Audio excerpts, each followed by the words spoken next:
we could possibly have a briefing with the AG. And again, the co-chairpersons will guide whether they want that to be a virtual meeting or a hybrid meeting or a physical meeting, absolutely. Following that, Honourable Chair, from the 3rd to the 5th of June, we're looking into going to the Northwest. Following that, on the 9th to the 11th of June, we would be looking into going to the Free State and Mpumalanga. Then there will be an NA constituency period and an NCOP constituency period following that. Then Parliament will then resume on the 29th to the 31st of August. We're then looking into going to Limpopo. On a week following that, we would then look into going to Gauteng. Then in October, Chair, we thought we should schedule follow-up meetings with all the relevant departments, provinces and municipalities. We know that after the oversight visits, there will definitely be things or rather issues that the committee would like to look into. So during that October month, before we can finalize the actual report, we thought we should just schedule something like that.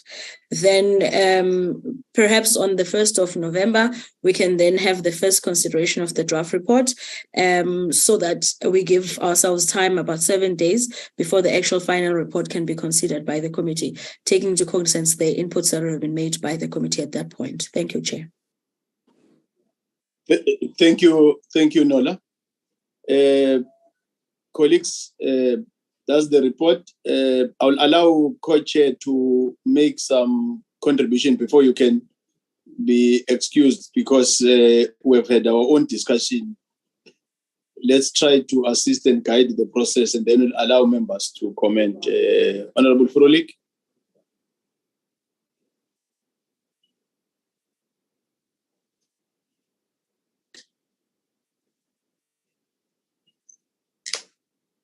Is he still part of the meeting? No. It doesn't look like he's still part of the meeting, Chair. I think he's been kicked out because I don't recall him saying he's going to log out. So perhaps we could give him some more time, Chair. Okay, we can allow members. Part of what I discussed with him is the issue of the weekends and if we can try to look at the possibility of making an application to have some of the meetings that we can't have during the weekends because we know what is happening with different political parties so that we can be able to have an approval that will assist to have during the week, during constituency period. But it's something that we can consider and work it outside this meeting. I don't know, subject to the guide that will be coming from the meeting, but it's open for members now to comment. I'll start with Honorable Tim Seth, followed by Honorable Tudoy. Honorable Tim.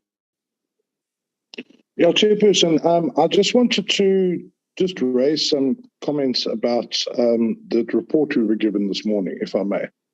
I just want to say to the committee, in very, very briefly, I'll take 1 minute, Chair, that we must view that report with great suspicion because there are a number of things that are wrong there. And I'll start with the AG saying they've got nothing to report since last August. Well, the AG briefed the committee, the portfolio committee in Parliament yesterday on their most recent report on the floods and came up with some really damning findings about contractors that were government employees, contracts that have been split to avoid tendering processes. They came up with some shocking statistics about how many houses had actually been supplied. For example, in KZN, only 736 out of 1,800 houses have been supplied. In the Eastern Cape, only 45 out of 479. So I believe that the AG do have a report which was presented to the Portfolio Committee yesterday that could be very useful to us. And I think so that the report that we were given now seems to me to be completely inaccurate. And then, Chairperson, as you'll know, in the House yesterday, there are a number of roads that have still not been fixed. You were sitting in the chair when I raised this with the Transport Minister. And then finally, the report talks about water and sanitation, but doesn't talk about the sanitation side. And you know, Chair, I'm from KZN and I've done extensive oversight on my own in the province. And in eThekwini, only 23 of the wastewater treatment works are actually currently functional, and they were all damaged by the floods. So water and sanitation department need to come back to us with a proper report on the sanitation side of their mandate. Chairperson, other than that, I'm happy to try and fit in with the committee's program wherever I possibly can. over the weekends and try and assist the committee as much as I can. But I think we need to review that report. I'm not saying anything about the presenter. They're just giving us what they've got, but there is a lot missing there, Chairperson, a lot. Thank you very much. Thank you, Honourable Brandset. The second one is Honourable Dutoy. Thank you, Honourable Chair. Honourable Chair, from my side, also with regards to the report, if you could maybe also be provided with information regarding the Northwest Province. It only states that the projects are 80% complete. I communicated with my colleagues in the legislature, and they themselves haven't even received reports onto which roads were repaired, to what extent, what was the cost, who were the contractors that were appointed, etc. And according to our knowledge, only one road was damaged as a result of the floods. If you recall, when we were at Deelpan, it was a point that was discussed was the fact that some of the roads that were listed as flood damaged roads were damaged due to historic neglect.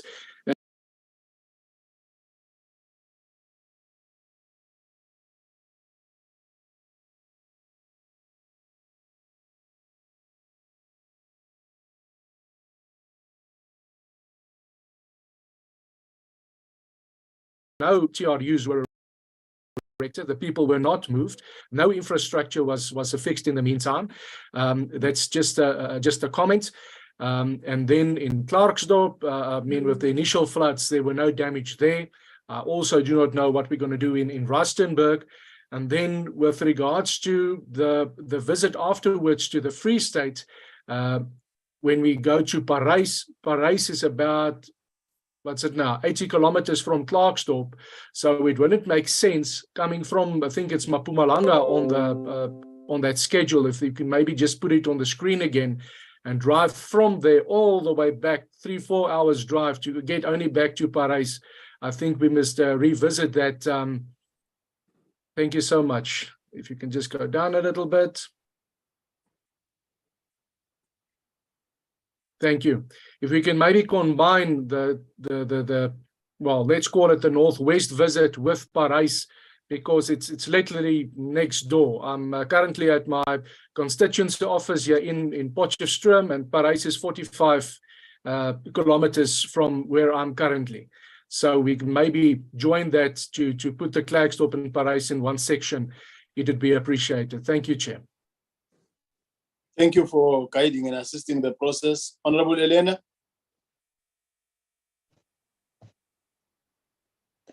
Thank you, Chairperson.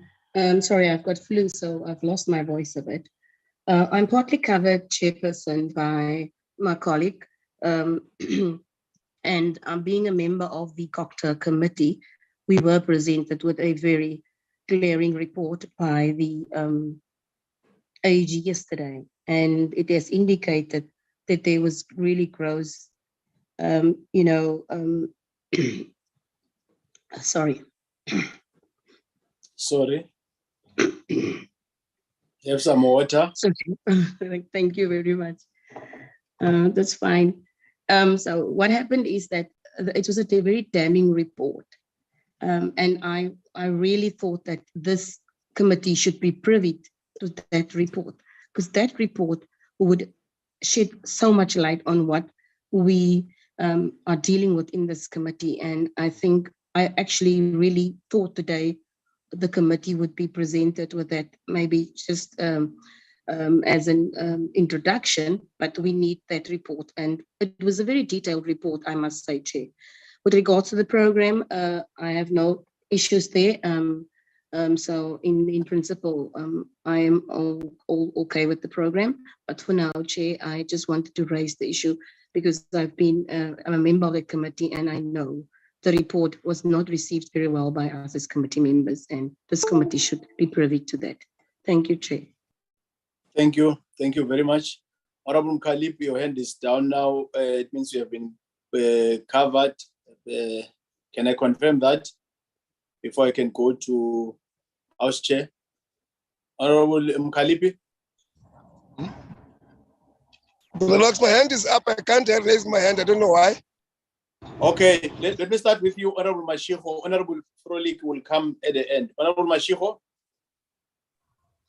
Thanks, Chairperson. Good morning, good afternoon to the team and committee. Chair, mine is on two ways. I think having listened to the presentation from Northwest, I think that the amendment of the program to cover the distance, I'm sure it must be considered.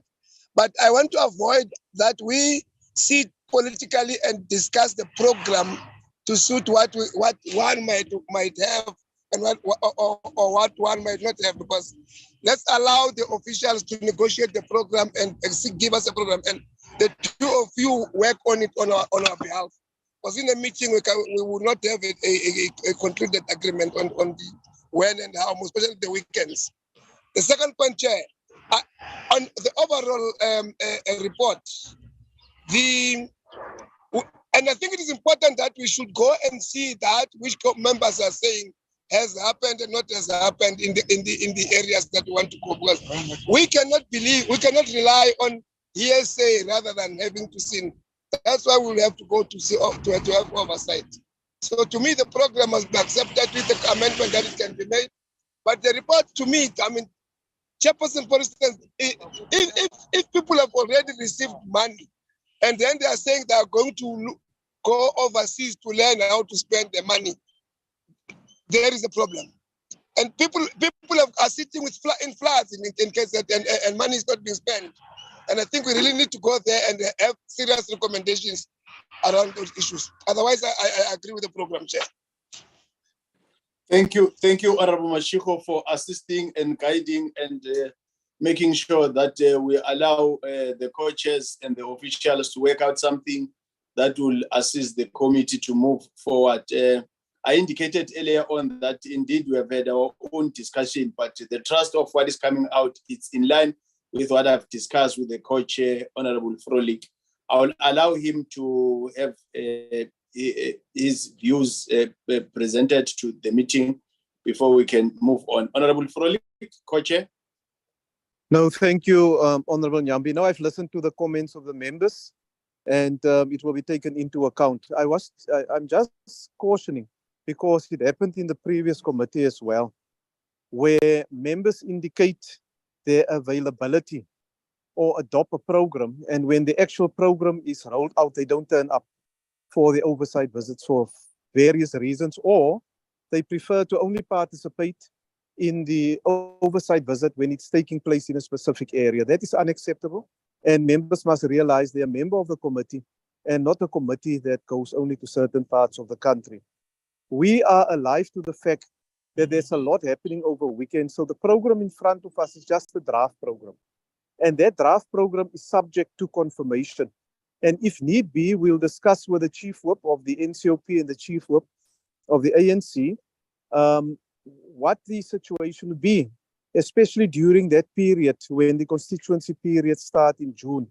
If some of those days can also not be utilized for that. My experience has shown that over weekends, the participation of members is very low.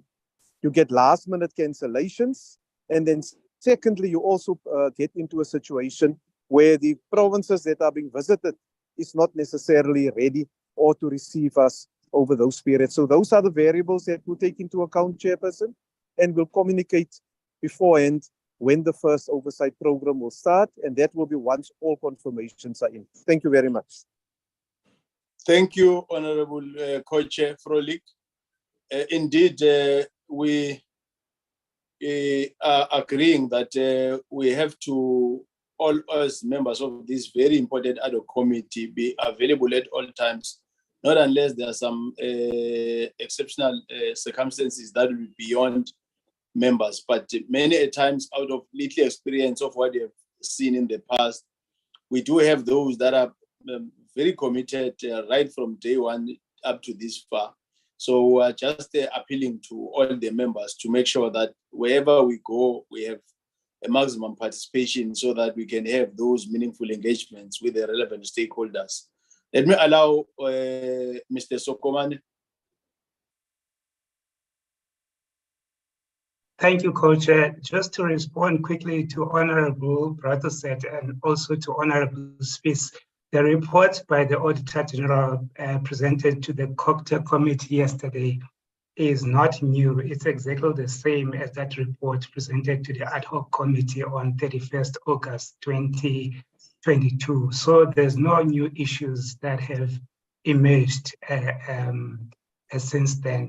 I just wanted to clarify that point.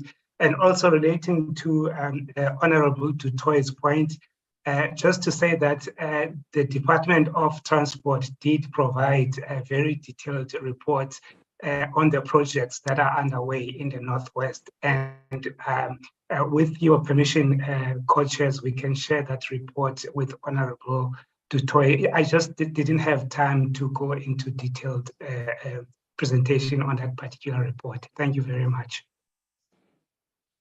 Thank you, Mr. Sokoman. Nola, anything from your side after the comments and before we can move to the next item? Yes, thank you, Honorable Chairperson. We hereby note the comments made by the honorable members, and therefore we shall be, as I said, guided by the committee. One more thing to note, though, Chair, is that on the program, honorable members would notice that there's not many scheduled meetings, and this is because we'll wait on the guidance by the co-chairs in terms of when as and when there's a need for a meeting to be scheduled. For instance, we're already thinking that the National Treasury has not submitted a report, and that is a report that the committee might want to hear. So we would need then to schedule a certain meeting to that effect, but then we'll of course be guided by the co-chairpersons in terms of when to do that in between the visits. Thank you, Chair. Thank you. Co-chair, your parting shot.